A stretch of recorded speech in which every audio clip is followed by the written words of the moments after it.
Good morning, folks. It's another Thursday morning, and we're going to work on the kicks some more. But let's start with, you know what, the good old bear. So, just getting yourself moving, in touch with the body, feeling everything.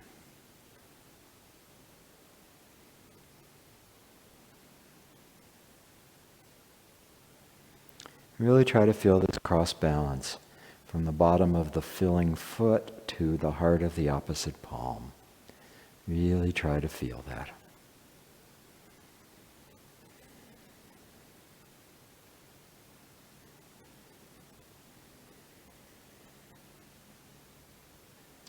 Letting the arms be completely relaxed.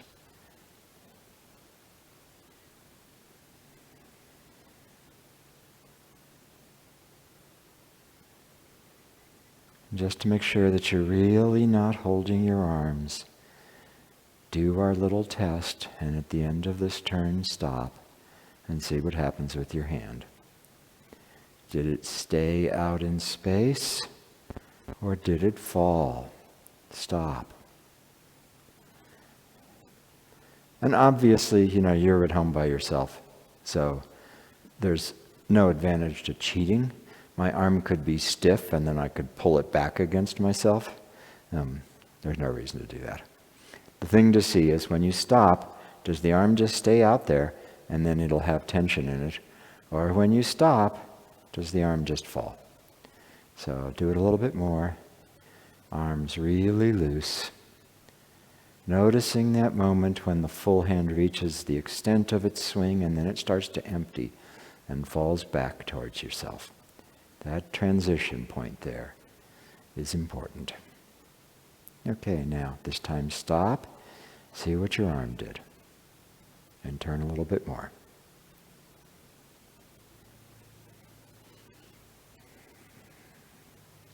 And then stop on the other side and see what your arm does. Okay, now if your arm is falling, I want to make sure you really feel the difference. So this time when you stop, keep the arm out there and actually feel what it feels like to do that. And then from there, just let go. When you let go, the arm should fall. And we'll do that on the other side. Okay, this time stop and keep the arm out there and really feel what's happening in your arm. You should be able to find the tension and effort that you're doing to hold that arm, and then you can let go. The letting go is easy. You're just, like holding a book and dropping it. You don't have to push the book down. It just falls. And so that happens every time. At the end of the turn, the arm starts falling, and I get out of the way of it. End of the turn, the arm starts falling. So that's the change from filling to emptying. The arm is filling and then it's emptying. My other arm is filling and then it's emptying. And so this stopping and letting the arm fall is a way of really magnifying that moment, zooming into that moment. So do it again. Turn, stop, and watch the arm fall. Notice that change from filling out in front of you, functional and active, to emptying, falling back towards you, responding.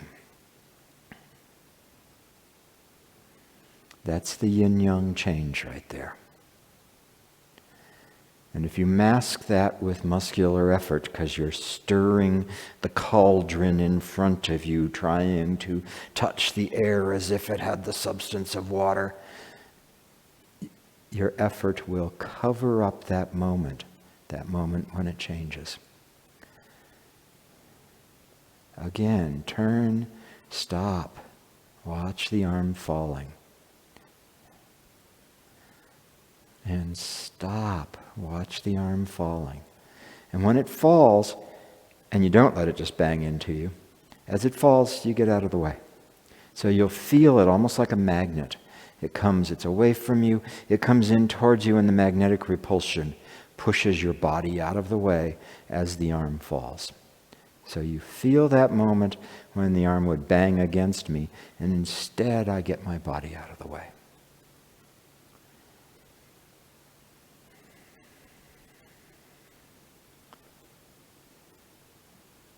And I've been focusing on letting the arms just follow the motion and letting them change from filling to emptying.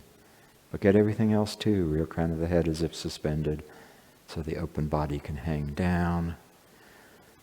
Feet quiet on the ground, tripod in connection with the ground. Hip joints working, one closing, one opening, other closing, other opening. First one closing, second opening, second closing, first one opening. Hip joints going back and forth.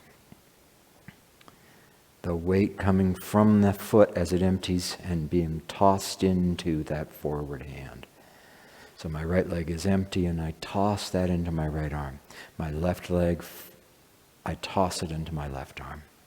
So you've got your line of stability from the filling leg to the opposite hand, cross balance, right hand to left foot, left hand to right foot. And you've got the line of action from a loaded dynamic leg into the same side arm. So you've got the two lines going. And there's nothing in the arm that didn't come out of the shifting and turning. So that's why when you stop, it falls. If it doesn't fall, there's something more in the arm.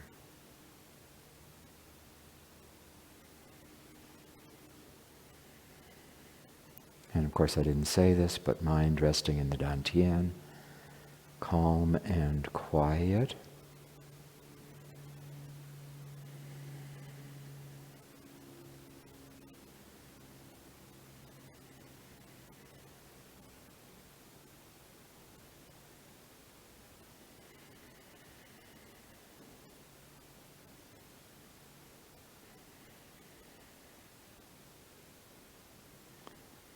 Okay, 297, 298, 299, and 300. Take a break. So Professor Chung said the whole art's in the bear, and I strongly encourage you to keep exploring the bear and keep seeing what you can find in there.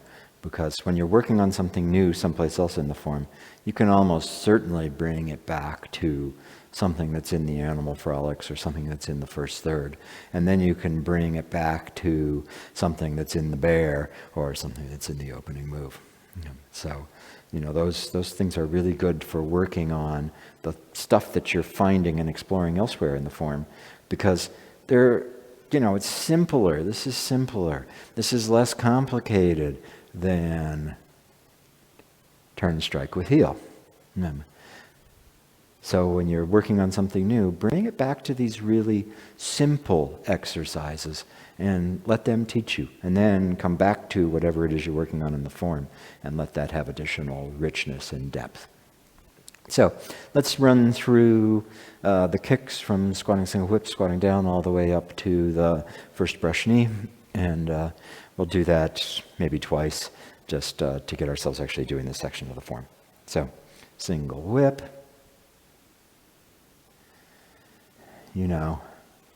Good single whip. And go ahead. Just running through it. Squatting down.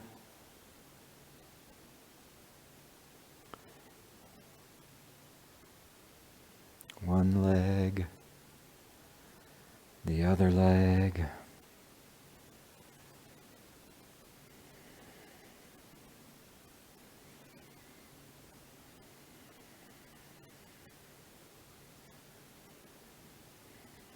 Separate one foot.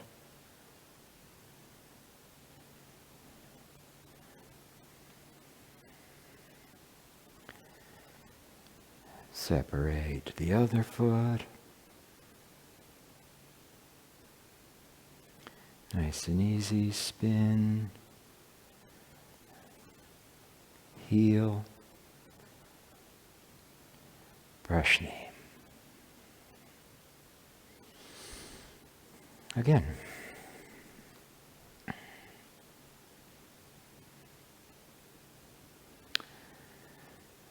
Go ahead.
Okay, great.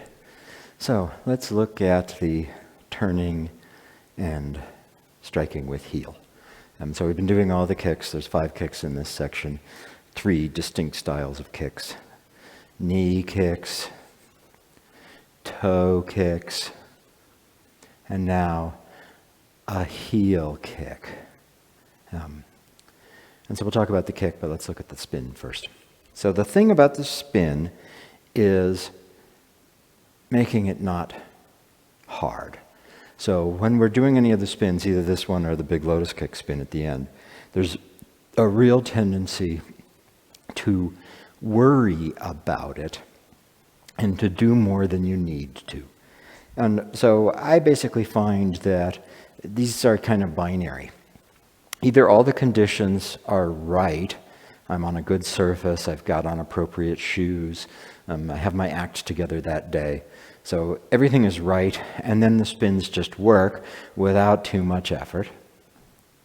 Or everything isn't right, and something can be wrong, and then they're just not going to work the same way. And so when it's not going to quite work, there's a real tendency to overdo it and try to make it work. So I'm wearing Tai Chi shoes. I actually these days don't normally wear them because I don't find them as comfortable and as useful as some of my other shoes. But the great thing about Tai Chi shoes is you can spin in them. And so, and I'm on a good floor. We've got this bamboo floor. It's a nice floor.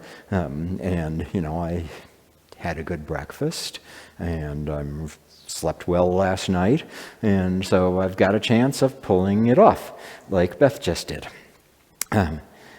But when all that stuff isn't true, if you're on a rough surface, or you didn't sleep well last night, or you don't have the right shoes on, or you're distracted, then you're unlikely to be able to pull these off perfectly. And so the danger then is that you try to overcompensate, and you end up in some kind of situation where you've come around and you're doing whatever you can to avoid losing your balance. And so all of that weird stuff takes me away from Tai Chi.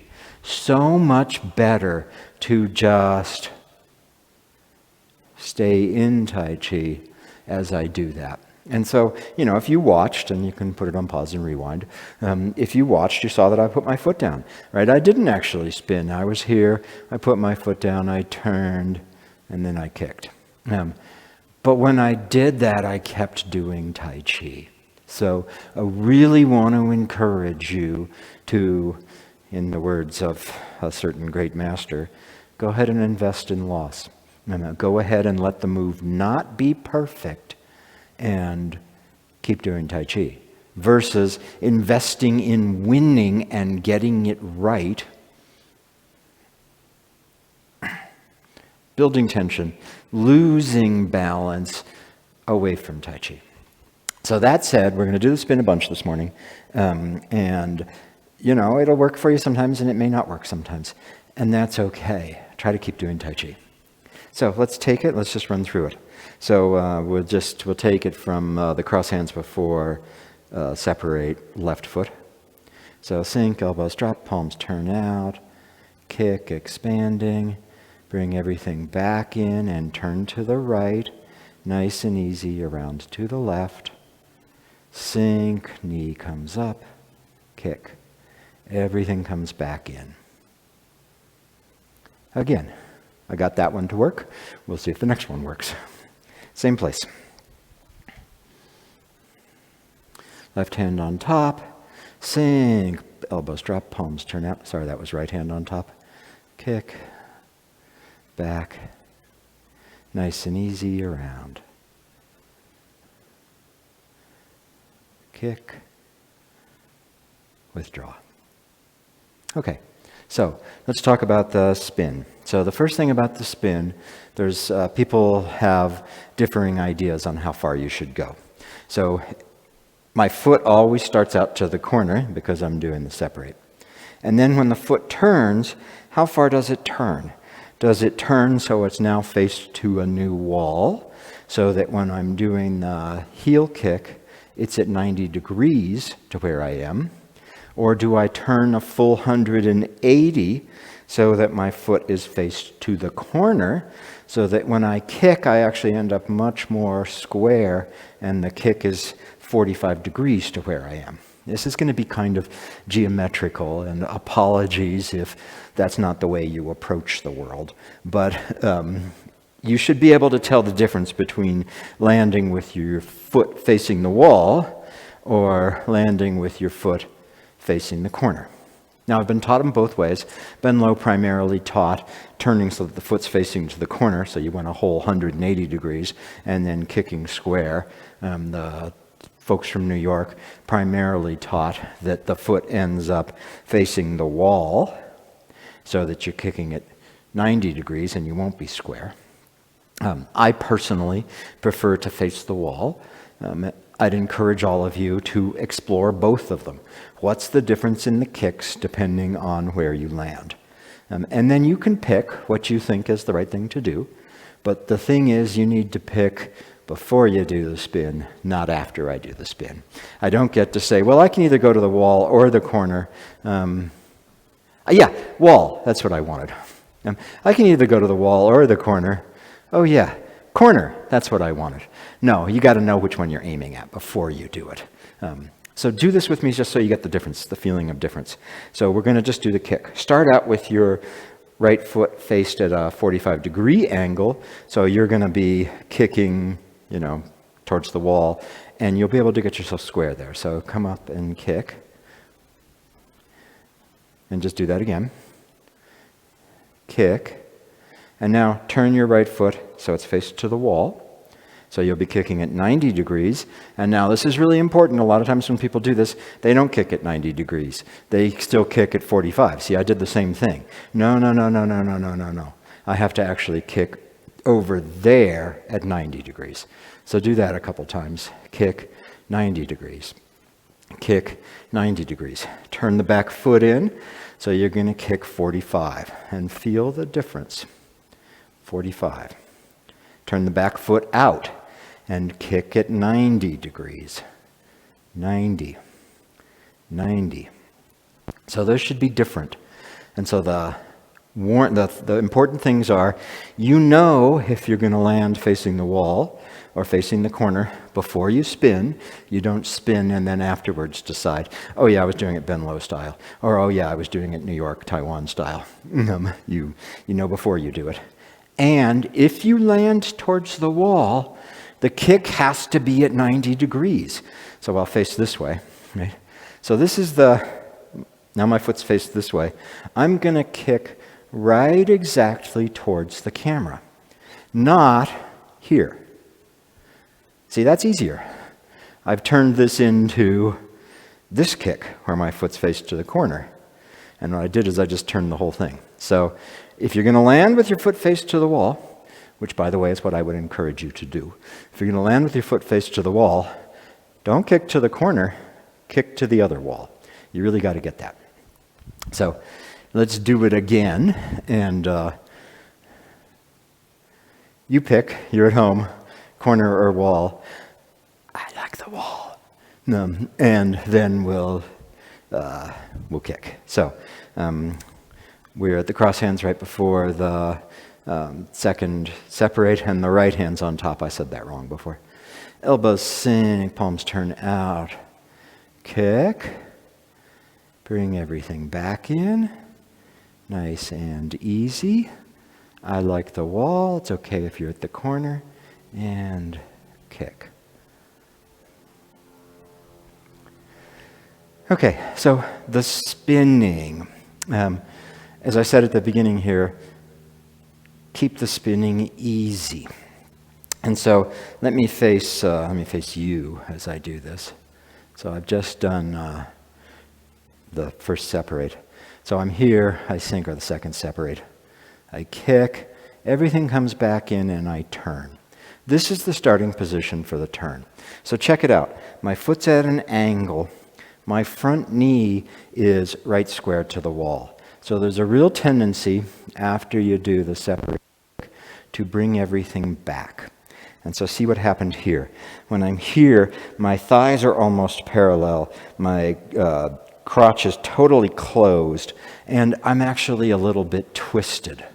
So as I come back here, now I've gotten a little twisted. And this is going to make it harder to do the turn.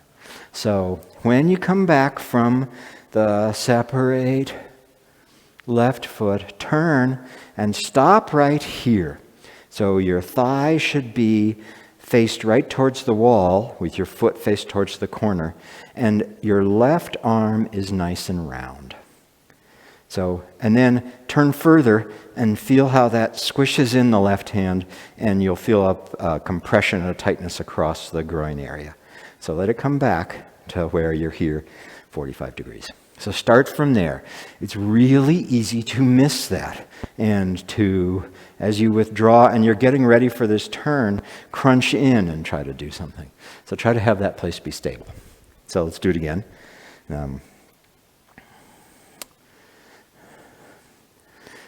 Okay, separate. Bring everything back in and turn. And stop right here. Check where your left thigh is. Should be pointed straight ahead. Get that feeling of roundness in the left arm. And now nice and easy, come around. Great. So this round thing in the left arm, may I spin you please? This round thing in the left arm.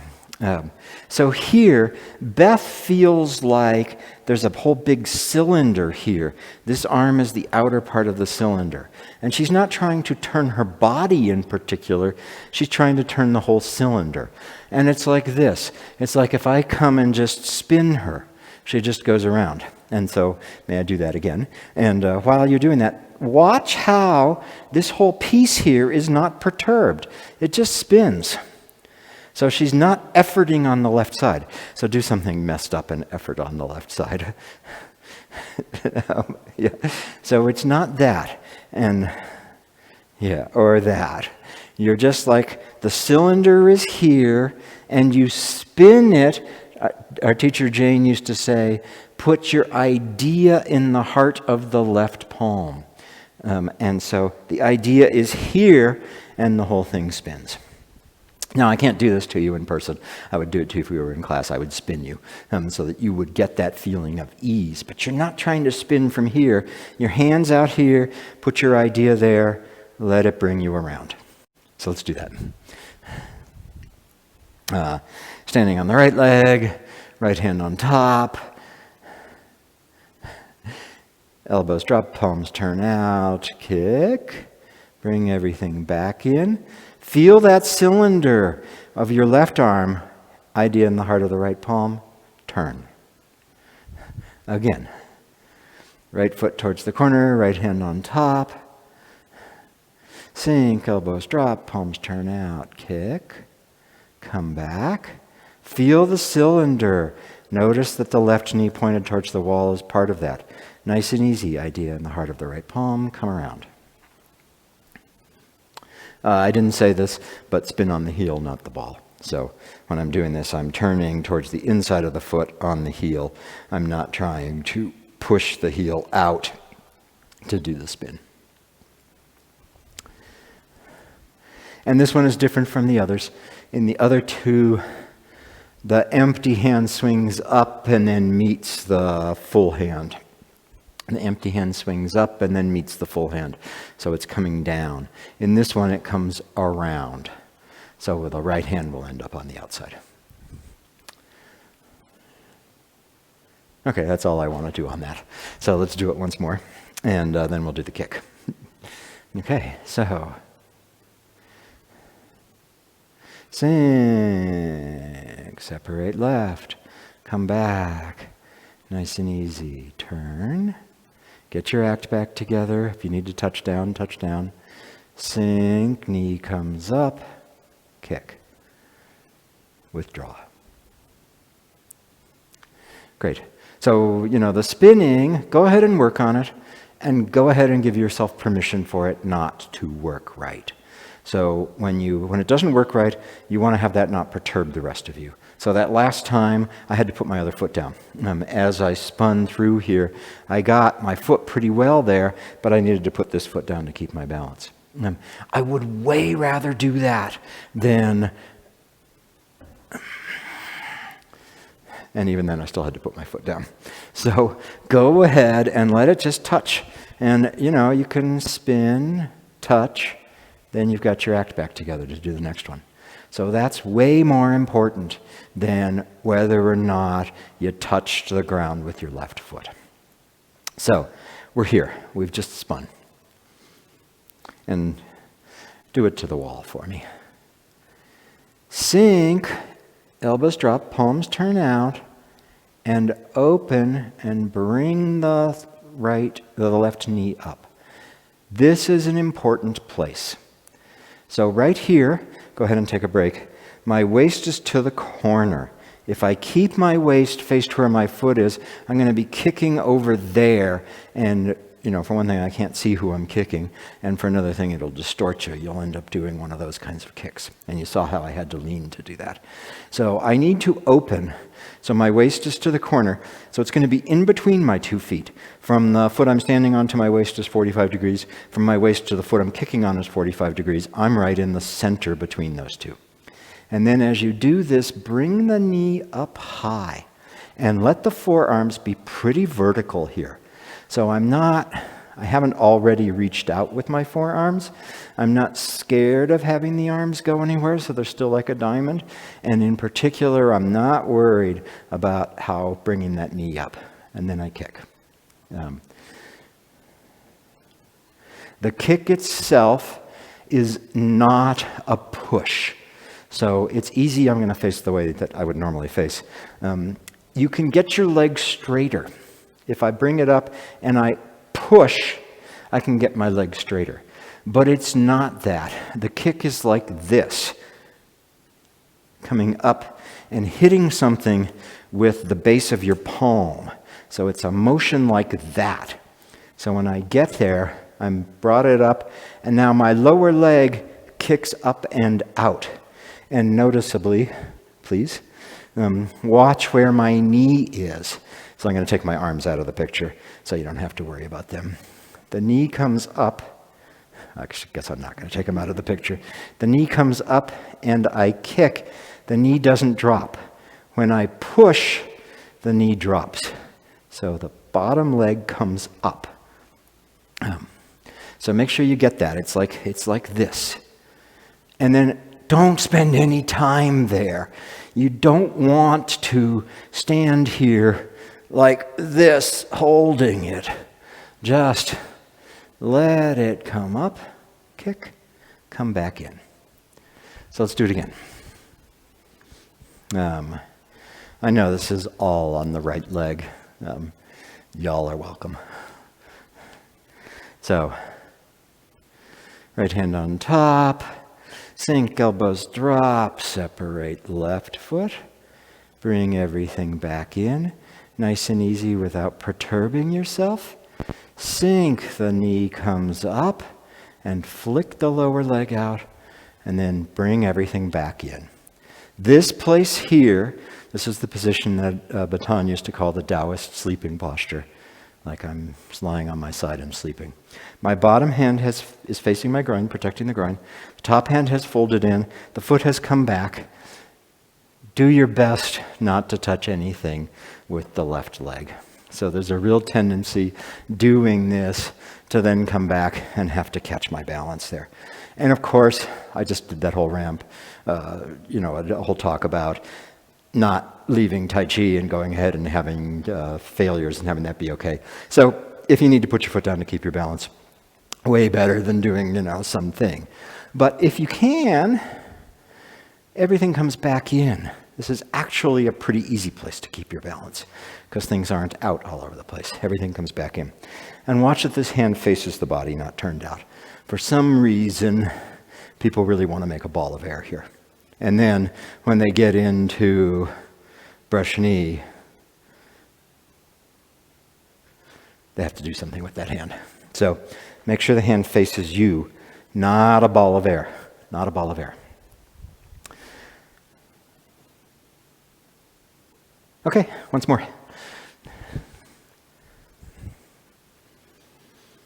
Okay, separate left foot.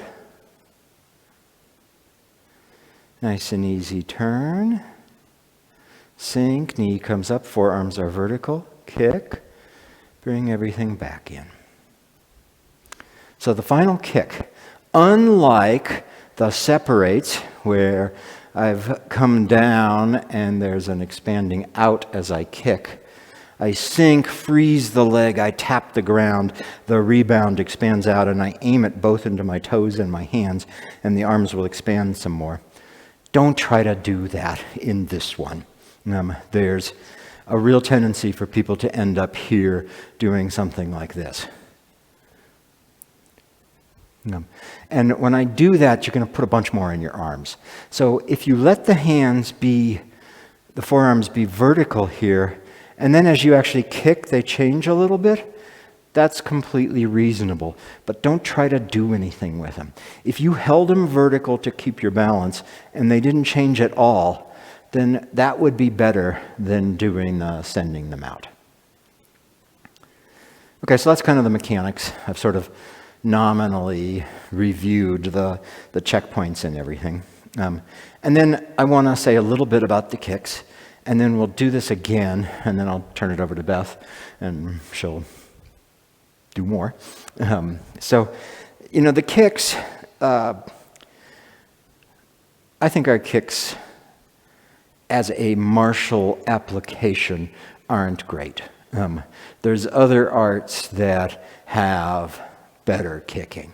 And so, whether that's a limitation of how Tai Chi was passed to us or whether, whatever. But I don't think for us the kicks are all that easily applicable. And honestly, if I'm going to have a physical confrontation with somebody, I'm going to try to do what Baton said was the highest level of martial arts, is that you're walking towards the person who's going to get in a confrontation with you, and you cross the street and walk on the other side, and you don't have that happen. So honestly, if a confrontation of some kind is necessary, then I'm going to really hope that it isn't, and that I can get out of the way of it. And if it is, then I'm going to rely personally a lot more on my ability to neutralize and get out of the way and on my hand skills, and I'm going to want my feet on the ground because the ground is the source for the energy that we tap, the strength that we tap, and it's the source of stability. I want my feet on the ground. I don't want my feet in the air. Professor Chung, we're told, said, kicking is the lowest form of martial arts. Aside from being kind of a stupid joke, it also, I think, reflects an attitude which is in the teaching that came to us. And, honestly, it's a little bit of an elitist attitude, that the people who kicked and rolled around on the ground were not the lofty scholars that Chung Man-ching was. And so I think there's a little bit of a cultural elitist snobbery about kicking, and that may have something to do with sort of the relative lack of applicability of our kicks. Now, I'm not saying that people who do Tai Chi can't kick and that they're, I'm not saying any of that stuff. I'm just saying of all the stuff in my toolkit, kicking like this is absolutely at the bottom of the bag. So what the kicks, we're spending all this time on the kicks. And so I think there's a couple really interesting things about the kicks. One of them is that they are physically so demanding. And so, if you look at people who specialize in kicking, they are not going to do the kinds of kicks we do. And when we get students who come from other arts that are big into kicking and they start working on these Tai Chi kicks, they find them impossibly difficult to do. And I think that's by design. They are physically very difficult. So we've done all this work about, the important thing is getting your foot off the ground, and then however far you go is how far you go. And so that's good, but, go ahead and over time really push yourself to be able to get that. And over time, really push yourself to actually get this knee up above my elbow and flick the leg out and bring it back. Really, be demanding of yourself, because these are technically and physically very difficult. And then a second thing about the kicks is that they help us focus on particular points in the body. So when you're using Tai Chi, one of the things you want to do is you want to take the Jin, the internal power, and you want that to be able to flow in a line from the ground to the particular point you're paying attention to. And in the kicks, first we have a kick that focuses on the fingers and the knees. So you're doing this, you tap the ground, you allow a rebound to come, and you aim to the knee and the fingers. And then we have kicks that focus on the outside part of the hand, the pinky side, and the toes. And so I hit here, I tap the ground, and I aim it out. And so I'm aiming to a different place. I'm aiming to the toe. That's why this isn't a 1-2. And I'm aiming to the outside of the hand. And so I'm working on that. I'm working on this line of Jin that it can come out into my hand and it can come out into my toe. And so your awareness becomes specific to particular points. And then, of course, this last one where I've got here, and I aim into the heel. The heel, not just the bottom of the foot, but the heel. And so the heel needs to come up there. And so with all those, I'm working the strength that I've tapped from the ground that is released through the legs, that I'm working with my waist, and I'm aiming to a particular point. For the kicks, I'd say rooted in the feet, released through the legs, directed by the waist, and take shape in the foot or the knee or whatever. So I think that's really good training for us, is to actually have specific points that we're actually trying to aim for. And then the third thing with the kicks is they really work this tapping the ground. So you do that. So let's talk through that very briefly with the spin and the kick, and then I'll turn it over, and then we'll do the whole thing a couple times, and then I'll turn it over to Beth. So from standing on the right leg, sink. This is a small point. So feel the ground, and then send the ground out to your toes and your left pinky side of the hand. Bring everything back in. And now when you're going to spin, hit the ground. Let that be what brings you around. Hit the ground again, and have that be what goes out into the heel. So as I did this, so I'm here. This is a high point. Tap the ground. Expand out. Come back, and to make the spin happen, as well as putting my idea in the part of my right palm, I also tap the ground and I allow that rebound to carry me around. So that makes this not be a big forcing, but a touch around. When I land, I hit the ground again, hit the ground and have that come out. So that's part of why this isn't a push. If it's a push with the heel, I can just do that from the leg. If it's driven by root, leg, waist out to the heel, I have to have that hit the ground, rebound comes out my foot. So those are the things I think are really cool about the kicks. So hard, physically demanding, specific points that you're aiming the energy, and really sophisticated use of the rebound energy as you tap the ground. So let's do squatting down all the way up to the first brush knee twice, and then Beth will take us away. So, single whip. I'm not going to talk. There's plenty for you to work on. Just do it. The one thing I'll say is, go ahead.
Again, I'll talk through the expansiveness and the focusing, tapping the ground through it this time.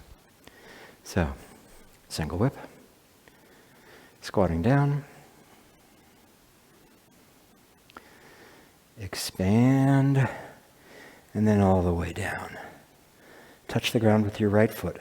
Send that up to the left fingers. Gather. Touch the ground with your left foot. Aim into the right knee, right fingers. Gather. Tap with your right foot. Left knee, left fingers. Gather. Out into the right hand. Drop. Rebound to cross hands. Sink as the hands come apart. Touch the ground with your left foot. Right toes, right fingers. Back in. Step. Expand to the left fingers. Drop. Rebound into cross hands. Sink. Feel the ground in your right foot. Out to your left toes, left fingers. Come back. Drop around. Sink. Knee comes up. Tap the ground out into the heel. Bring everything back.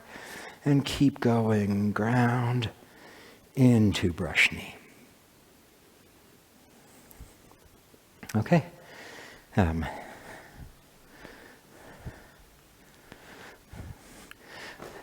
Here comes some more. Okay, so I want to look at the kick again. Grab a hold of something. I brought this chair out here so that I've got something to hold on to, whatever works for you, a wall, a chair, a table, anything. But the thing I want to look at is this, that if you point your foot so that it's facing the wall, the right foot, and give yourself something to give you some stability, then I want you to bring your knee up as far as you can. If you can't bring it up that far, that's okay. Still do this. But if you can, you're letting the leg go completely, and you're using the other hand to hold it up. So it's underneath you here, and just do the swing of the lower leg so that you get the feeling. Because when you're trying to keep your balance, it's awfully hard to distinguish between the two ways of kicking that Lee was talking about. So, one being that you straighten the leg out and the knee goes down, the other being that you tap the ground and let it play out. If you've got something to help you keep your balance, you can really explore this feeling of having the knee come up. This is the 1-2 kick, right?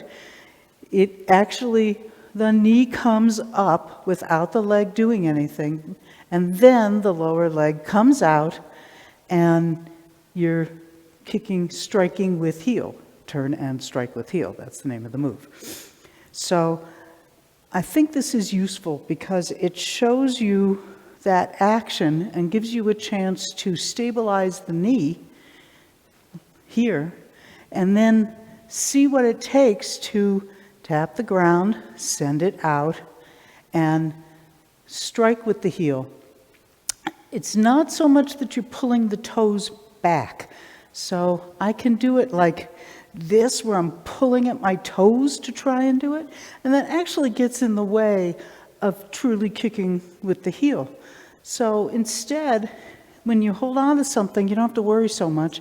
You can let the lower leg go, you can let the foot go, everything can be loose, and then just do the heel. Just do the heel. And yeah, you'll feel something in the toes too, but relax is the number one principle, and we have a lot of trouble relaxing when we're kicking, especially with the heel. The whole foot has a tendency to want to get really strained and tense to make that heel kick happen. And so that's why I think it's helpful to start with something like to hold on to, so that you can get the feeling of really letting that foot go. So as you do this, see if you can release as much as possible in the foot. So the foot is relaxed and it stays relaxed. You're upright, you're letting this keep your balance, and you're thinking, I gotta smack my heel into something, and notice how that doesn't exaggerate the toes the same way that it does if you think, oh, I gotta kick with my heel. Then right away I'm pulling at my toes to make the heel kick happen. I would rather have the toes be relaxed and just kick with the heel. This is probably about as hard as it gets when it comes to relax, but by doing it like this, you can at least explore that sensation of what it means to relax a little bit.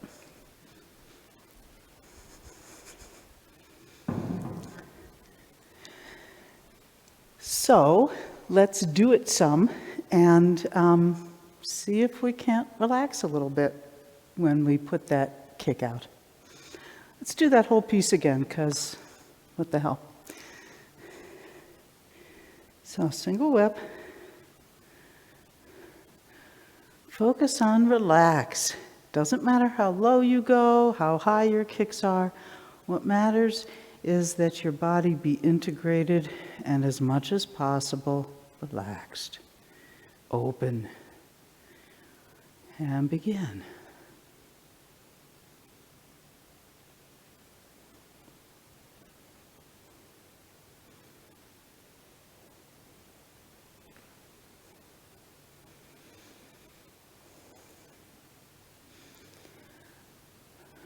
Relax.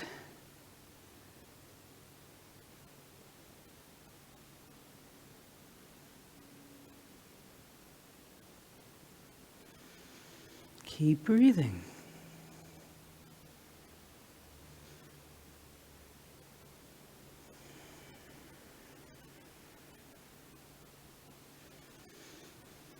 Soft.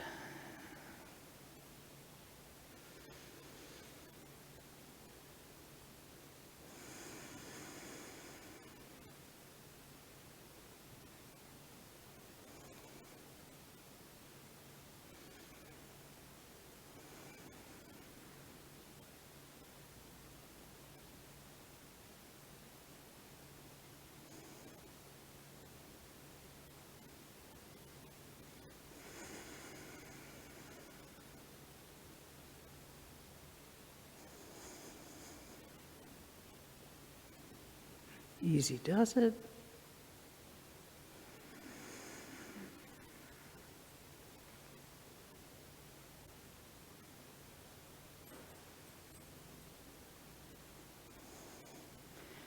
Back to terra firma. So breathing, remembering to keep breathing. There's something about this part of the form where it's really easy to kind of hold your breath, get a little bit out of the flow. Everything's flowing so nice, and then you get into that single whip, and then there's a little bit of panic that can set in that takes you away from your breath, takes you away from releasing your belly, your lower back, softening the chest, just being soft in general. So let's do that again, and I want you to really try to soften and not let the difficulty make you start breathing up here and holding your breath and getting all tense through the torso. So we might stop at the final postures for a little bit, just long enough to regain that quality of softness and breathing.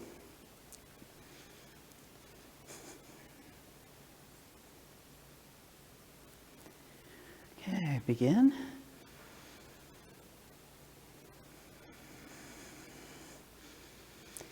It's not a struggle. And can you keep breathing? Breathe into your dantian. Let your belly go. Let your lower back go. Continue.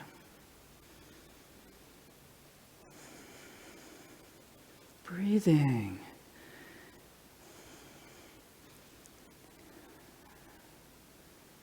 Feeling the ground, bringing everything up. Stand here for a moment if you can, and breathe. See if you can soften. Relax the lower back, soften the chest, and continue.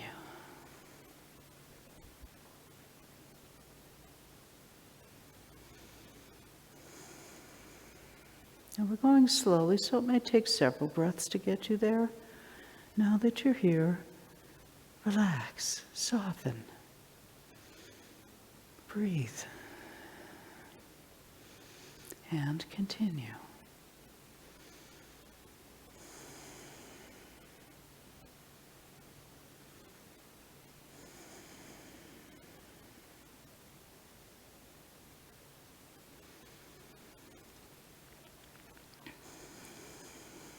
Relax, letting everything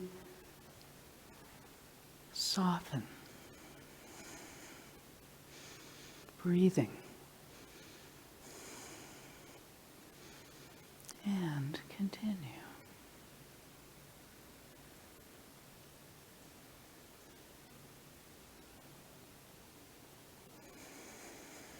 And keep going.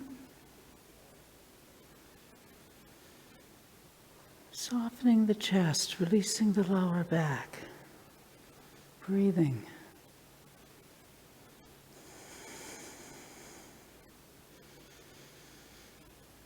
Not rigidifying, and continue.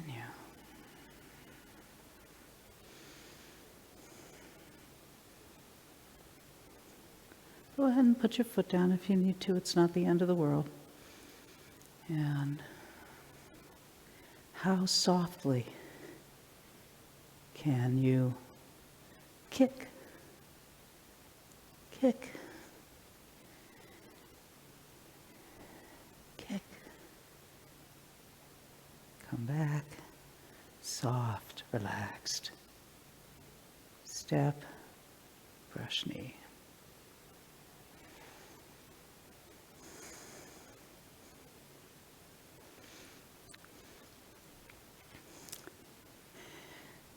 And stopping in all these postures, Lee had talked about, don't get caught just doing this and leaving the leg out there.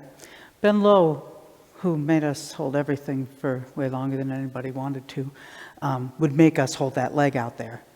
That's a different thing. That's, there's the difference between Tai Chi for flow and Tai Chi for doing the separation work and the hard work of holding postures.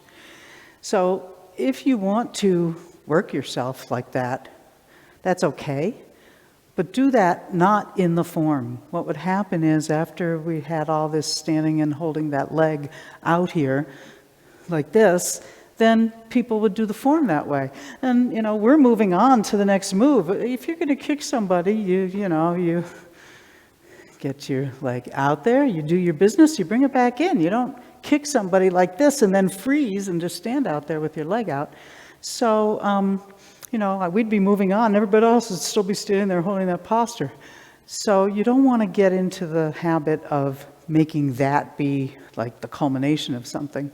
But you can hold that as a posture as much as anything else. That's a pretty hard place to hold. But I just wanted to make that clear. Go ahead and hold it if you want as a separate activity, not in the form. Yeah, right. That's the other problem with it is that, it's one thing to get my knee up here, get the kick out and come back in. It's a much different thing to get the knee out there and then keep holding it with the leg up there like that. That's really hard. Once you're holding it and your leg starts doing this, you're not actually holding the posture anymore. So be clear about that.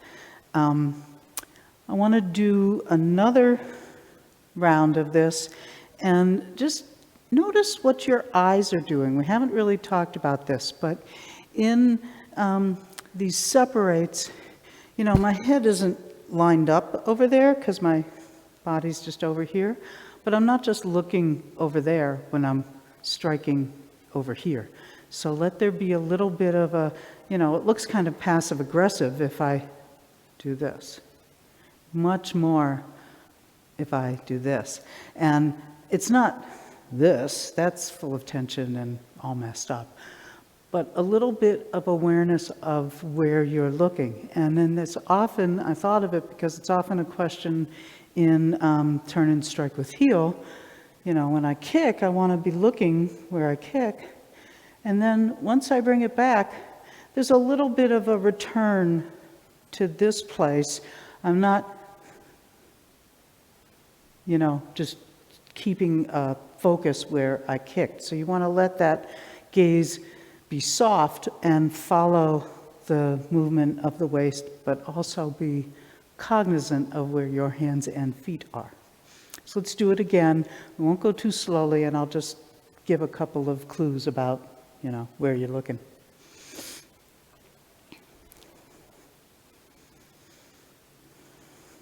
So, of course, eyes facing front, following the navel, and go.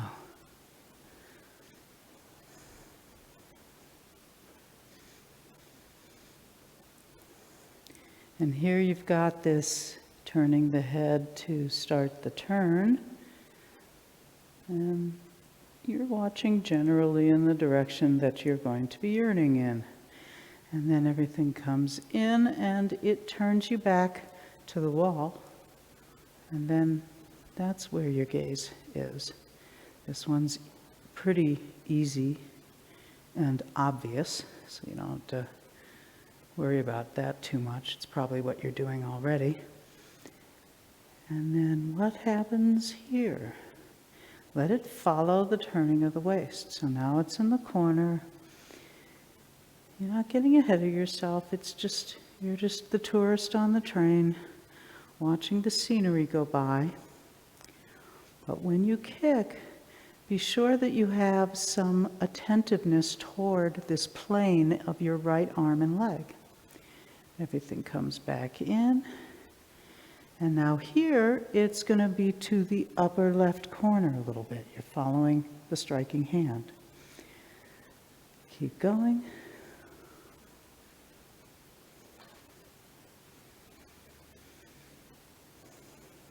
Gather and again. Keep some attentiveness to the plane of the left hand and leg. Comes back in.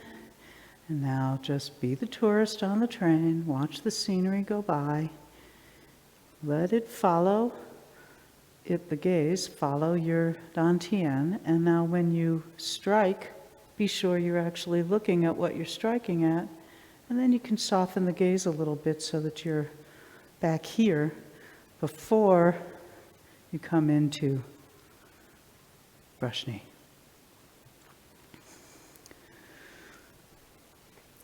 Now, the other thing I want to look at is, and this is true the whole form through, Lee's talked about it a bunch, that even as we're tapping the ground and sending things, root in the feet, to the whole chain of events, you don't want to throw the meat around, but you may not think you're throwing the meat around and still have these really external gathering, releasing, coming. And I say this because I see it in myself. It's subtle, it's small, but I see it happening, and I've been working to undo it. That's one of the beauties of this time of videos, is I get to see myself. Oh, geez. Okay, don't do that. So, for example, getting into single whip, I can kind of get all the way down and then be, oh yeah, up into that. And then when I complete it, there's a moment. I made that bigger than I've been doing it, but that you see what I mean, this making external motions to follow the gathering, releasing, and making it be a little bit more visible than it really ought to be. And if you look at Professor Chung, you don't see any of this. It's all happening inside, and that's what we want to go for. So something like gathering, I'll just use the single whip again because it's kind of obvious and we do it a lot. That when I turn to step, yes, I need to gather into this leg and free this leg and use the ground to make the step, but I can do that in a subtle way and let the movement go through my leg. It's not that I'm rigidifying my leg and stepping out so that I don't have any change. There's change, but it's not this. Once I've got a lot going on, it's too much outside. And I want it to be more open body, open joints, down to the ground, coming out, bending this hip joint, but not bending this hip joint, bending the hip joint, letting the action play out through it. And it kind of softens and takes some of the exclamation points out of the form. So I want to do this another round and take out all the exclamation points and the crunching and gathering. And you may think, I don't do that. Do less. Because even if you don't think you're doing it, it's easy, particularly when you're doing this work where you're trying to feel the ground and having it release through your legs and all that, that it becomes, sure, we're not all doing Jack in the Box, but you can do less. Keep it really gentle. Make the feeling be gentle. That will help. At least it helps me try to reduce that tendency. Okay, and begin.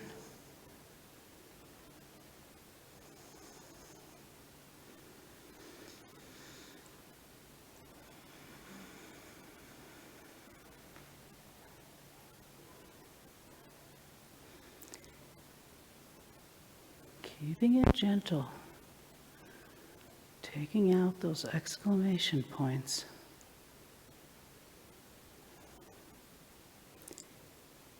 Using the ground inside.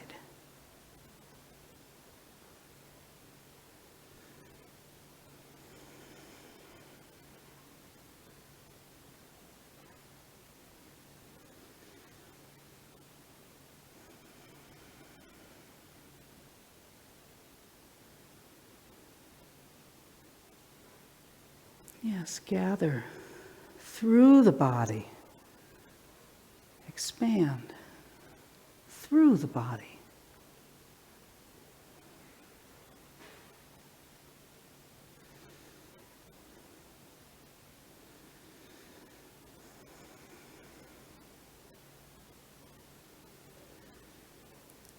There can be a little rise and fall, but try not to have it get caught.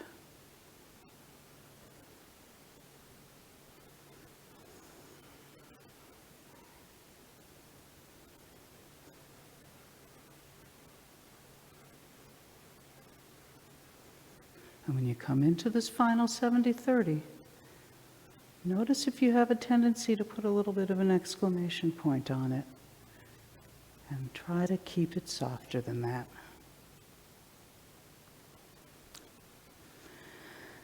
Well, so now we're done with the kicks. And we can move on to something more. But do keep all this stuff in mind, because where it's really hard, like the kicks, the same stuff happens where it's not quite as hard. So, keep it soft, keep it gentle, and keep relaxing.